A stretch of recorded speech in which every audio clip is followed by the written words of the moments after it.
So this is probably one of the cheapest 43-inch Super Ultrawides I found on the market.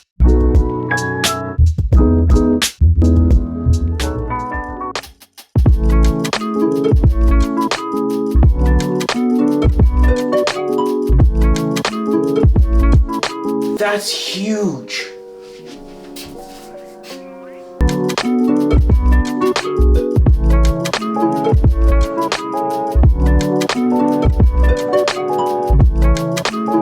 Okay, I'm so glad I found the brand Electriq because they are so underrated. They use Samsung panels, so you know the display is going to be top quality. And well, it has all the features any regular Samsung panel would have. But let's get down to the raw specs of this monitor. This monitor is a VA panel, it's QLED, meaning that has really good deep blacks.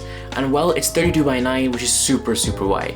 And this current one is a 3840 by 1200, which means it's like double HD, so it's like in between HD and 1440p. When playing games, you can see everything, and I mean everything. You can see chunks loading in the distance, and it looks really cool. But if you look up, you sometimes do see an odd stutter if you have low-end graphics. Like I'm running this off a 1050 Ti mobile, so it's struggling slightly, and I'm only getting around 60 to 70 FPS in Minecraft at this resolution and at 120Hz. Oh yeah, did I mention it's 120Hz, which is insane. And it has a 99% Adobe RGBS color spectrum coverage, which is pretty good. I don't know the exact nits for this panel, but I can tell you it's very bright compared to every other panel I've used. When I'm editing videos and editing TikTok, shout out to everyone on TikTok by the way, we're about to hit 40k. But when I'm editing, it is so nice compared to my laptop screen at 16:9.